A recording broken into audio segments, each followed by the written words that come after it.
Magandang araw po sa inyo lahat, isang bagong reaction video na naman po ang ating gagawin po ngayon mula po ito kay Good News Philippines. Ang title po nito, Pilipinas humiling ng missile air defense sa Japan. Philippine Marines pinaalis ang mga Chinese sa ayungin. Kung hindi ka pa po nakasubscribe sa akin channel, please subscribe para ma-update ka kapag naglalabas po tayo ng ganitong reaction video. Simulan na po natin to, let's do this. Bayan, super good news! Pilipinas hiningi sa Japan ang pagbebenta o pag-donate ng mga Japan-made air defense missile system. Ito ang kinumpirma ng dating Japan Minister sa isang panayam. Posibleng pagbibigyan ng Japan ang mga kahilingan ng Pilipinas ngayong meron ng reciprocal access agreement ang dalawang bansa. Dagdag pa ng dating Japan Minister na posibleng palakasin ng Japan ang shipbuilding sa Subic Bay para doon na gumawa ng mga barko ng Philippine Coast Guard. There was talk about air defense systems, not just radar, which we currently provide, but also air defense missile. Typhoon medium-range missile system ng Amerika na ikinibahala ng China at Russia magtatagal pa sa Pilipinas. Ito ang kinumpirma ng Armed Forces of the Philippines dahil kailangan pang matuto ng mga sundalong Pilipino patungkol sa medium-range capability ng Amerika. Ganyan dapat, huwag tayong makinig sa propaganda ng China. China nagpalabas ng video na hinaras daw ng mga miyembro ng sundalong Pilipino ang mga Chinese researcher. Hindi sila hinaras mga kabayan, sila ay pinaalis dahil doon ba naman sila gumagawa ng pag-aaral malapit sa BRP Sierra Madre LS-57 na isang outpost na militar ng Pilipinas at sakop ng 200 nautical miles. Ang lagay ba lagi na lang tayo yung inaano dyan. At least hindi naman tayo nang haras, no? Pinaalis lang sila. Hindi tulad po nung ginagawa ng China na talaga pong nanghaharas ng Bapanga at talaga pong palulubugin yung bangka, no? Lalo na po yung latest na balita lang po natin yun, no? Ng dalawang mangingisda po natin. Dito po sa amin sa Subic yun, no? At yung isa nga po ay hindi pa nahanap. At least po, meron parang humanity po ang Pilipino, no? Pinaalis lang po sila at hindi po sila hinaras. Exclusive economic zone ng bansa, Philippine Marines hindi nagpatinag. Subscribe po kayo kay Good News Philippines. Eto na, Japan. Kinumpirma na nag-request ang Pilipinas sa kanila na magbenta o mag-donate ng Japanese-made air defense missile system. Ito yung patunay sa mga sinasabi natin dati mga kabayan na malaki ang magiging ambag ng Japan upang mapalakas ang depensa ng Pilipinas. Sinabi ni dating Japanese Defense Minister Onodera Etsunori sa isang panayam na ang Pilipinas ay humiling sa Japan ng pagbenta o paglipat ng mga Japanese-made air defense missile system sa Pilipinas. Naniniwala si Etsunori na mas makakatulong sa reyon kung tutulungan ng Japan na mapahusay ang air defense ng Pilipinas. Solid po, no? Talaga pong maraming salamat po sa Japan. At ayan po, no, pag sinabi nating Japanese made, solid po talaga yan. Napakagandang po yan. Yung bagay yung quality po talaga, no. Alam niyo naman po pag galing ng China, no, yung mga gamit po nila, kaya nga po nabuo yung made in China. Talaga pong hindi po quality. Kaya po ito po ngayon, no, ang ating kaalyadong bansa ng Japan ay talaga pong tutulong po para palakasin po ang ating mga sandatahang lakas po, no. Yung mga missile air defense po natin ay tutulungan po talaga tayo ng Japan. Solid po at sobrang kudos po sa Japan at napakaganda po talaga ng alyansang to. Ayun, manginginig na naman po sa gahalit ang China niyan malamang, no, dahil kalaban din po talaga ng China ang Japan. Makakatulong sa reyon kung tutulungan ng Japan na mapahusay ang air defense ng Pilipinas. Dagdag pa ng dating Japanese Defense Minister na posibleng palalakasin ng Japan ang shipbuilding sa Subic Bay at gumawa ng mga barko para sa Philippine Coast Guard. Dito po yan sa amin, no? Dito po yan sa Subic. Magandang balita rin po talaga yan kasi po talaga pong dati na po talaga na sa po to naging naval base po talaga to dati, no, ng US. At ngayon po, no, talaga pong nagbabalak po sila na talaga pong dito na po gawin yung mga gamit po na yan na para magpalakas po sa atin, no. Solid po talaga tong balitang to mula po to kay Good News Philippines. Napakagaling po talaga. At talaga pong kudos po sa ating lahat po na mga sumutulong po sa atin sa sumusuporta sa ating bansa tulad ng Japan at ng US. Japan ang shipbuilding sa Subic Bay at gumawa ng mga barko para sa Philippine Coast Guard. Ngayong nilagdaan na ng Pilipinas at Japan kamakailan lamang ang Reciprocal Access Agreement, malaki ang posibilidad na ang mga Japanese-made air defense missile system ay ating makikita sa Pilipinas. Sa kasalukuyan merong Type 3, Type 11, Type 12 ground-based air defense system ang Japan. Ang Type 3 ay isang medium-range surface-to-air missile missile system. Kayang tamaan ang target sa layo na 50 kilometro. Kaya nitong makita at sundan ang nasa 100 target at kaya nitong pabagsakin ang 12 target ng sabay-sabay. Kaya nitong pabagsakin ang cruise missiles, fighter jets at helicopters. Ang Type 12 surface-to-ship missile ay ginawa ng Japan upang mapalakas dito ang counter-strike capabilities sa mga banta na posibleng magmumula sa mga bansang China, North Korea maging sa Russia. Ang pinakabagong Type 12 surface-to-ship missile ay kayang tamaan ang target sa layo na 200 hanggang 1,000 kilometers. Wow. 中国から見るとですね、 Ayos. China views Okinawa in Japan, Taiwan, and the Philippines as part of what it calls the first island chain. These countries and regions are all being threatened by China in various ways. Japan and the Philippines are both democratic maritime nations. 国家でありますし、海洋国家ですから、 Onodera says that common ground makes it important for Japan and the Philippines to be on the same page. Isipin nyo lang, no, ang yung ano dati, no, isipin nyo talagang bumaliktad na talagang sitwasyon ngayon, no. Dati kasi talaga yung Japan, talagang yan yung mga nananakop talaga, no, talagang marami rin talagang ginawang ano sa atin yan, yung Japan. Pero ngayon po talaga ay nagbabalik loob na po ang Japan, no? Talaga pong nasa right path na po sila. Talaga pong lahat po ng mga naagrabyado nilang bansa noon ay ngayon po ay kaalyado na po nila. Talagang tinutulungan po nila. At talaga pong yun na nga po, no? Binubuhos po nila yung tulong nila sa mga bansang yan. Laban po dyan sa China naman, no? Grabe po, no? Talaga pong ano, grabe po itong tong alliance ang to talaga pong nakikita po natin yung full support po talaga ng Japan sa atin. He met with high-ranking officials in the country last month who say they're concerned about China. He says they want Japan, the US and Australia to step up regional patrols and want more tools to guarantee their security. 日本はWe already export or provide them with Coast Guard vessels and the kind of radar that our self-defense forces use, along with the means to support that equipment. They've asked us for more.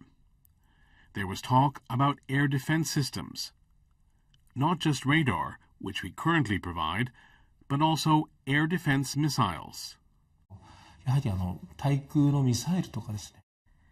Japan has recently eased some of its restrictions on weapons exports, though it remains cautious about providing lethal equipment to other countries. Onodera says helping the Philippines improve its air defense capabilities would help regional security. He also says there could be mutual benefit from helping develop some of the former US bases in the Philippines. Yes. 例えばフィリピン自身 For example, there's a big port called Subic Bay, which I visited. There's a shipyard there, but the Philippines doesn't have the money and technology to do anything with it right now. Tama. Japan could work with the Philippines and build Coast Guard vessels there. 沿岸監視用のですね。 Onodera says that would be a boon for the Philippines, which has a developing domestic manufacturing industry. But he adds, the country has the advantage of a young population. Actually, dito po talaga sa Subic, no, dito po sa amin, marami po talagang, karamihan po talaga, majority po, dyan po sa SBMA, no, talaga po, puro manufacturing po, puro factory po talaga. Kaya dapat lang po, no, at maganda po talaga, na dito po gawin yung mga ano na yan, yung mga kagamitan po na yan, na pandigma po. Ganun po talaga, no, kaya, yun lang po, pera po ang kailangan po talaga, no, sinabi niya nga po, no, may maganda pong location na pwedeng dito magawa, pero wala pong budget o pera ang Pilipinas. Kaya malaking tulong po to kung talaga pong magdidire-diretso po itong pagtulong po sa atin ng Japan, no, yung partnership na yan. Yun na nga yung RAA po, no, napirmahan na po yan, pwede na pong makarating ang ating mga kasundaluhan sa Japan ng ganun kabilis, pati po ang Japanese dito po sa atin. Ganun po yun, no, partnership po yan. Puntang Japan and Philippines, ganun po. At magte-training po yan at gagawa po ng mga kaukulang mga shipbuilding para po makagawa po ng mga sandatahan po natin, no, yung mga air missile po na yan dito. With an average age in the mid-20s. 日本はむしろ On the other hand, Japan is an aging country, but we have a lot of technology and capital. By joining forces, we can help each other improve on our qualities. Yes. China nagpalabas ng video na hinaras daw ng mga miyembro ng sundanong Pilipino ang mga Chinese researcher. Hindi sila hinaras mga kabayan, sila ay pinaalis dahil doon ba naman sila gumagawa ng pag-aaral malapit sa BRP Sierra Madre LS-57 na isang outpost na militar ng Pilipinas at sakop ng 200 nautical mile exclusive economic zone ng bansa. Philippine Marines hindi nagpatinag.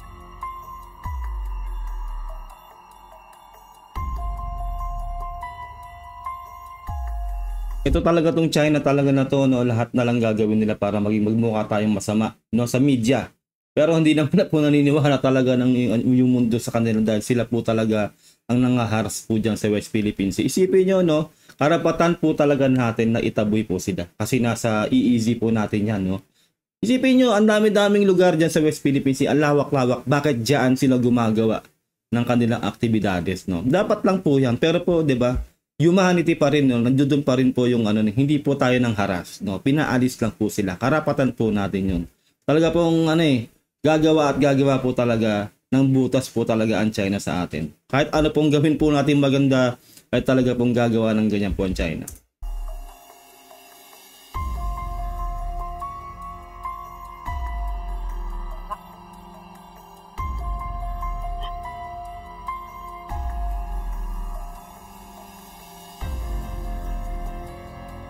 Pwede naman kasi kayong mag-dive doon sa malapit sa inyo. Bakit dyan pa kayo sa teritoryo ng Pilipinas? Diba? Dapat lang.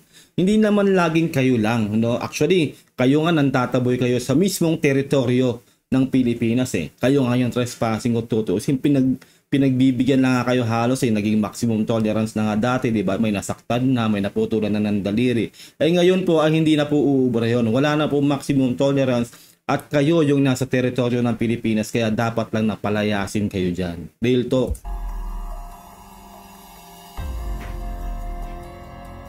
Sa ibang balita naman, Armed Forces of the Philippines kinumpirma na hanggang kailangan pa ng sundalong Pilipino na matuto sa mga kakayahan na pwedeng ibigay ng isa sa mga missile system na inalmahan ng China at maging ng Russia. Ito ay mananatili sa Pilipinas. Ang unang batch ng pagsasanay na ginawa noong ika-27 ng Hunyo taong kasalukuyan ay simula pa lamang at merong pang mga kasunod ito. Ayon sa Philippine Army, karapatan ng ating military na palawakin ang kanilang kaalaman at kahandaan dahil depensa at seguridad ng Pilipinas at ng mga Pilipino ang kanilang binabantayan at ipinaglalaban. On the MRCs. Yes, thank you. With regard to the MRC, the Philippine Army with our counterpart, with the USARPAC, is currently, meron pa rin tayo ongoing na training, particularly on the familiarization of this capability. Tama. When will this be terminated? As long as the Philippine Army needs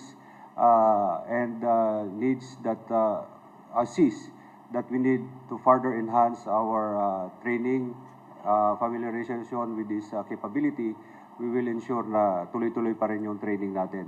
Tama, dapat lang po yun. Sayang naman yung pagpapadala ng US yun sa na yun, sa Typhoon, di ba? Isipin nyo, kung hindi masasagad po ng ating ating kasundaluhan yung training patungkol sa ganung technology. Di ba? Alam mo, isoli na agad yun. Ganun po yun. Sasagarin po yan para po hindi sayang yung pagpapahiram sa atin ng Typhoon missile po na yun, di ba? Kaya kasi nga lang talaga naaalog po talaga yung Russia sa China. Alam niyo naman kasi galing nga po ng US na malakas talaga.